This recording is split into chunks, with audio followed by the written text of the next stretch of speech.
So I'll say a few words before introducing our wonderful speakers. And today we're gathered in this beautiful rectangles of love to celebrate World Interfaith Harmony Week, which actually has been extended to the entire month. And we are joining actually thousands of organizations all over the world who are really celebrating the critical need to have interfaith dialogue, interfaith collaboration, programs to bring different religions together for the sake of peace and harmony.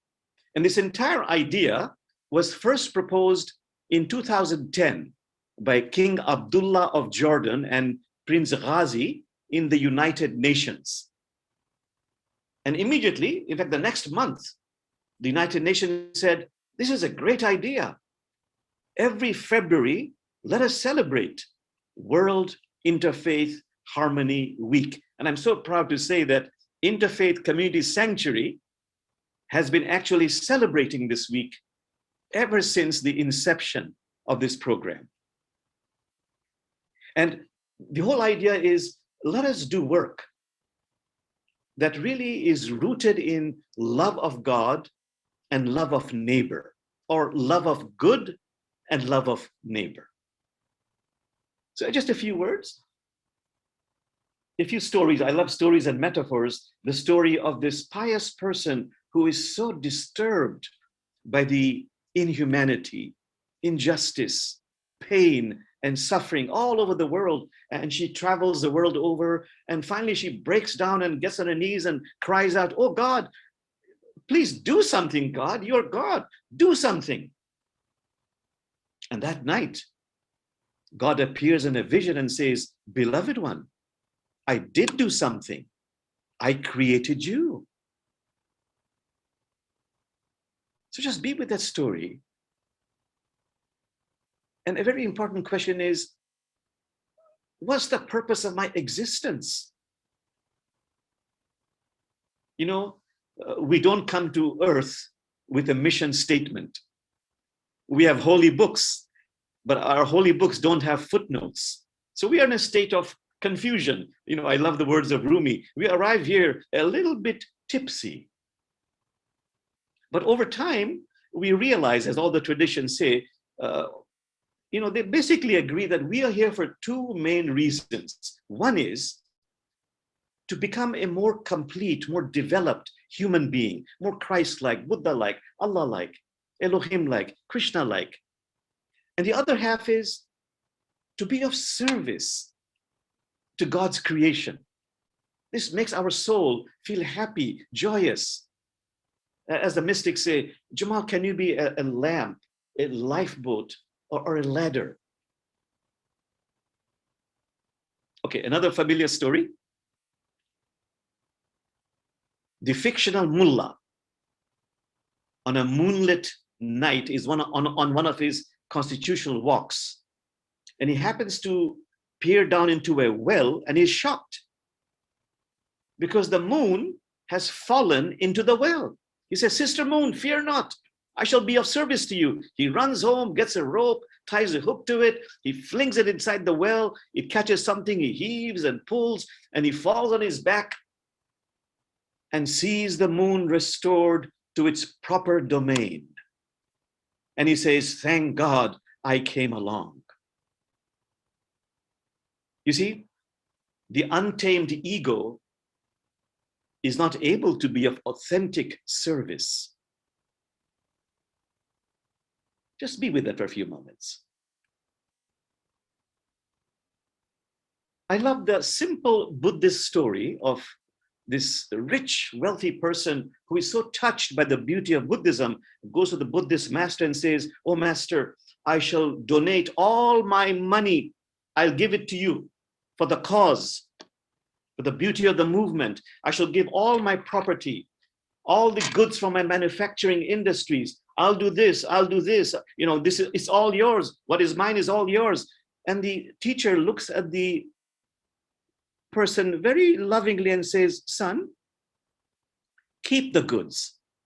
Just give me your I, your me. That is what I really want.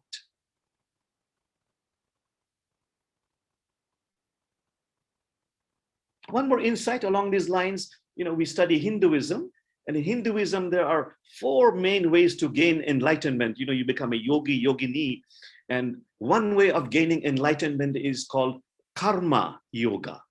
Karma means action. You can become enlightened through service, but on one condition, that you are not attached to the fruits of the service, to the money or the wealth.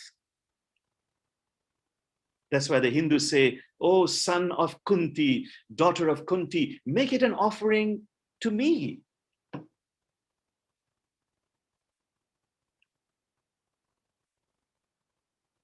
In the Quran, there are many verses that say that what is critical besides transforming your ego from a commanding master into a personal assistant is the need to do righteous deeds. It is said again and again and again. A wonderful verse in the Quran says, what takes you to heaven is not your gender, not your religion, your race, or your culture.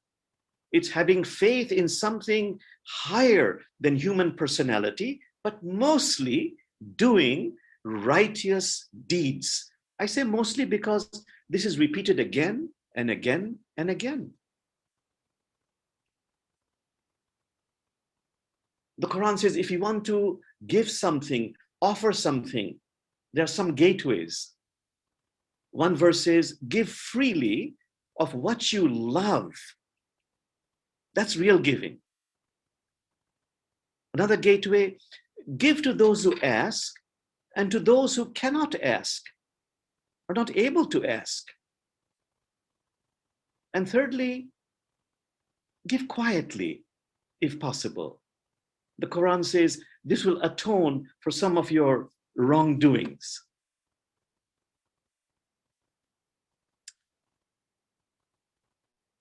So let me end. I want to keep it very short with a couple of insights. One is the Prophet Muhammad, peace be upon him, he said, what is critical is develop this attitude of service.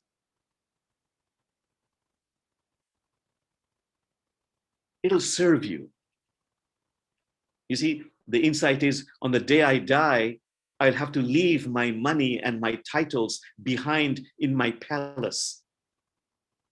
I have wonderful friends and family members, but they can come only up to my gravesite. What takes me beyond the gravesite into those mysterious realms, what propels me forward is the record of my righteous deeds. So Prophet Muhammad said, remember this, do good deeds according to your capacity. God never tires of giving rewards unless you tire of doing good deeds.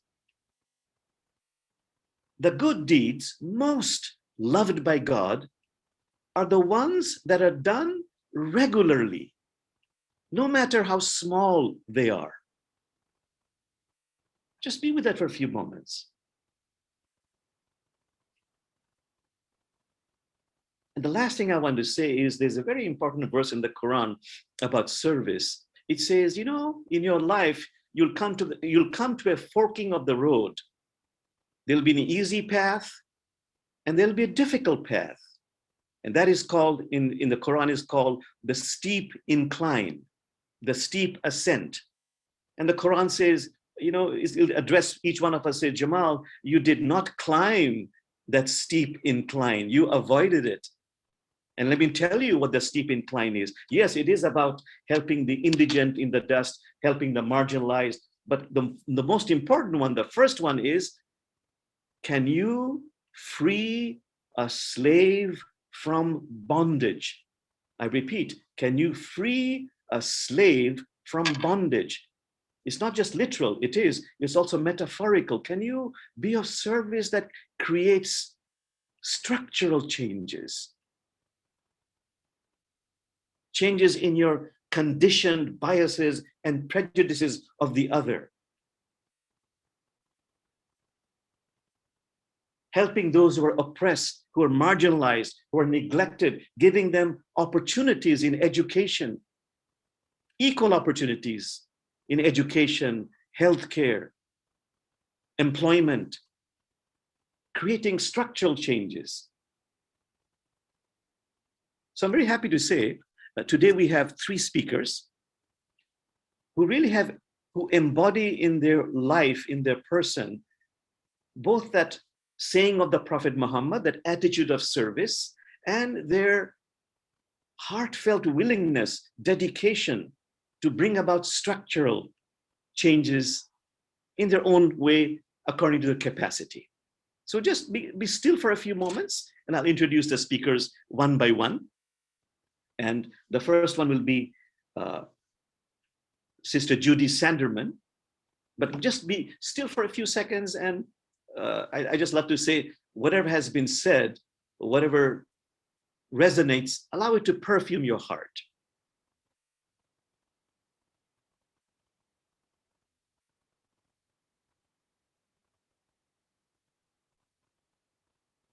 Okay, our first speaker is Judy Sanderman, who, with her beloved husband, late husband, Dennis, a beautiful, loving human being, many years ago, they traveled to Ethiopia. And because of the beauty of their soul, something they witnessed, they heard, they saw, really, it touched them. It resonated in their being, and they decided to dedicate what is most precious always, but mostly in one's golden years, time and energy, to really transform the life of villagers, those who are marginalized, impoverished, neglected in the villages in Ethiopia through programs in health, in education, and economic activity. Please, let's give a wonderful welcome to Judy Sanderman. As Jamal indicated, there was a trigger.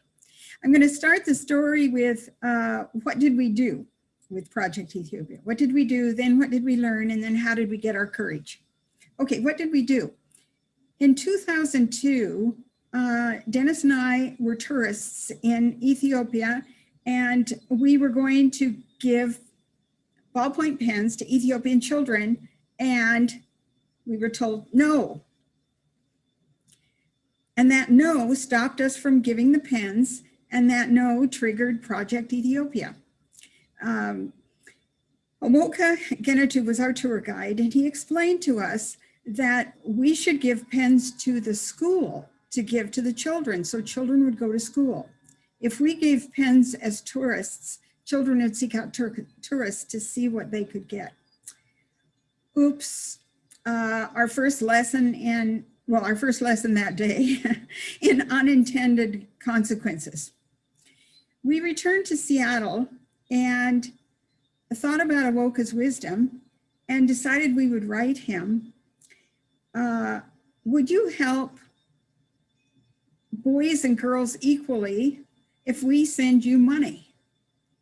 He responded, yes. And we sent $300. It was small, but you can see that it had, in our eyes, a big, huge impact. It bought uniforms for the 25 most needy students, 86 library books, and teachers' supplies for all the teachers. So they had this ceremony, took pictures, sent us the pictures and the receipts, and Dennis and I decided, okay, we were committed. We were going to send the money, going to send Awoka money every month or two, which we did. Okay, come 2005, Warkana, Awoka's brother, was eager to join us. It's Awoka on the far left and Warkana next to him, and then me and Dennis. He was eager to join us, and we talked about becoming a team and working in Dangala town, Northwest Ethiopia, which is where they both grew up and where Warkana still farms. Okay, Dennis and I came home committed to, okay, now we have to form a nonprofit, get a board, blah, blah, blah, get contributions. Well, Interfaith Community Sanctuary and Karen Lindquist and the Guiding Council approved us as a service project. And the treasurer went to the bank and opened a bank account for us and said, I called it Project Ethiopia. Okay, that's how we got our name. And David Heitmiller and Sally Jo Gilbert de Vargas were on our founding board, and Sally Jo has been on the board ever since then. So we were off. So I'm going to give you just a taste of the projects by talking about one big goal, which was to get access to education for the rural students. And we were, we supported so many communities in building a K through 8 or first grade through 8th grade primary school that the town of Dangla had to build a second high school to accommodate all the increase in 9th graders. You see here inside one of those classrooms and happy students. And it changed from very few being able to go to school to 100% enrolled in the rural schools. Okay, we helped the high school as well, hoping that we could increase those who stayed and completed high school by giving, this year we gave 100 university transition awards, 40 for merit and 40 for need.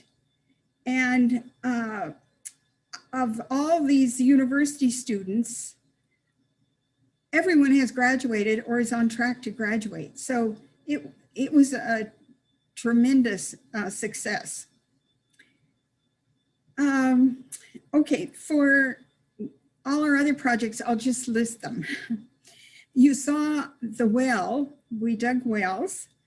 In response to communities requesting and working with us, we established wells, latrines, dry homes for the most vulnerable who had totally leaking houses, solar lanterns, microloans, and Warkana was Ethiopia's Farmer of the Year for 5 years.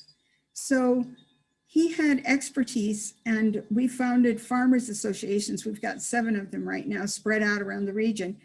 So he could share agricultural information and strategies on marketing for farmers. Okay, I'm going to show you just one more slide that's a specific thing we did. These women, Woka and Warkana found out as we progressed to villages in a bigger circle, that there were women who had no clothes. They had to share a dress. And so the village elders helped us identify those women, and all of them got dresses and shawls. Okay, for all the other projects that I'm not going to tell you anything about, you can go to the website and see the information about the projects. So next is, what did we learn? The first thing we learned was to listen when somebody says no.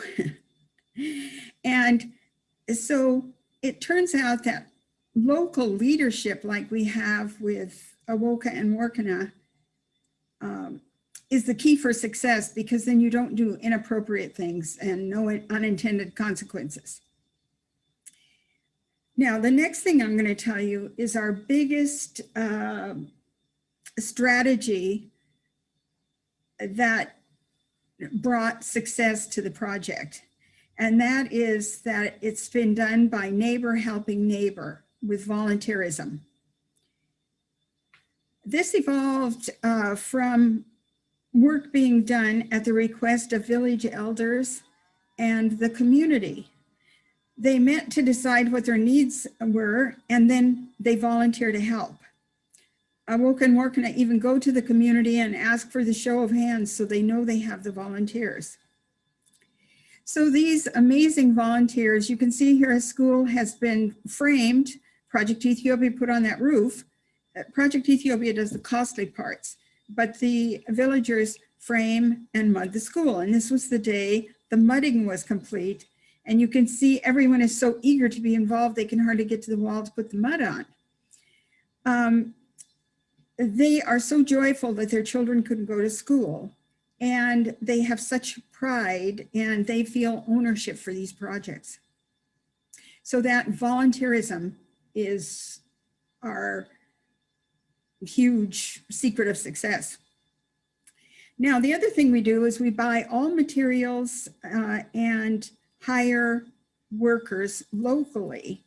So while we are helping rural residents, the town residents are receiving all of our money for all the supplies we buy, all of that. By the way, that gravel is really chipped stone. There is no gravel in Ethiopia. A stone chipper did that. We buy all the materials and then hire the cart drivers, the masons, the painters. And so the town has also improved considerably because we buy materials and hire locally, and it makes our work sustainable. Okay, the last strategy that we learned to work with is how to spread hope and harmony. Now, this was another case where Dennis and I were told, no, actually now it changed. Instead of no, it's let's think about that a minute. And then we know, okay, there are unintended consequences. Dennis and I proposed as we began our work that why don't we pick one village and do everything, check it off, go to the next village, do everything, check it off, go to the next village. And Awoka and Morgana told us that we must work in several villages at once, maybe 3, maybe 7 villages at once, but you must be working in many places at once to give people hope. So maybe somebody's getting a well, somebody's getting solar lanterns and so forth. And that's the way to spread hope. And then you don't create the jealousy.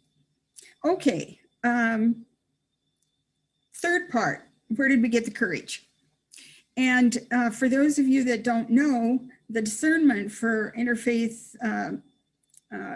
Sanctuary is, the discernment is service this year, and this month is about courage for service.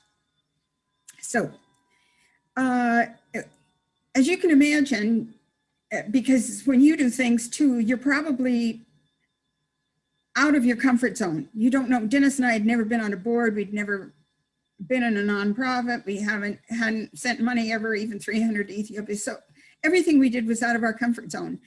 And so our strategy was something like the Shakespearean quote, screw your courage to the sticking point. So then we would do it and we would find whether it worked or didn't work, it still gave us courage to take another step. And then your courage builds confidence, and soon it's easy to get the courage for all the steps you need. I should say easier to get the steps. Okay, for Dennis, personal courage was required. He had had Parkinson's for 15 years on our last trip. And he just had tremendous courage because of the joy and satisfaction of doing this. His doctors were concerned about his travels, but remarked that his passion for service seemed to slow down the progression of his Parkinson's. But it didn't slow down his commitment, his innovation, his ingenuity. And so he kept going strong, if not as fast. And it inspired the Ethiopians to volunteer. They would tell him, oh, you came to help us, and therefore we will really work hard to do what you were doing to help us. Okay, one other aspect of courage is to know what the big picture is.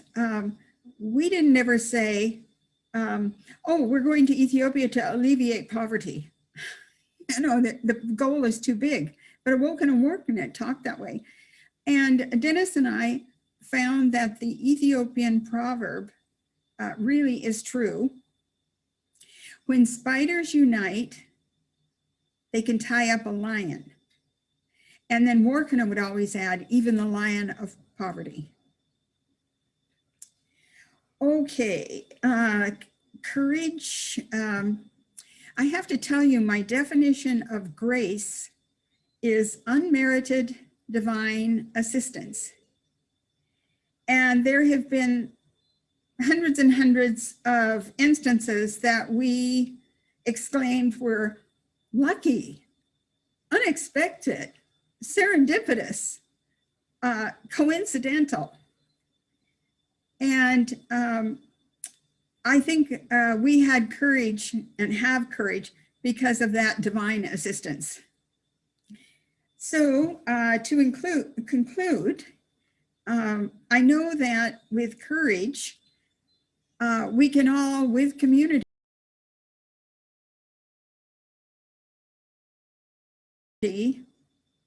help the neighbor. Thank you.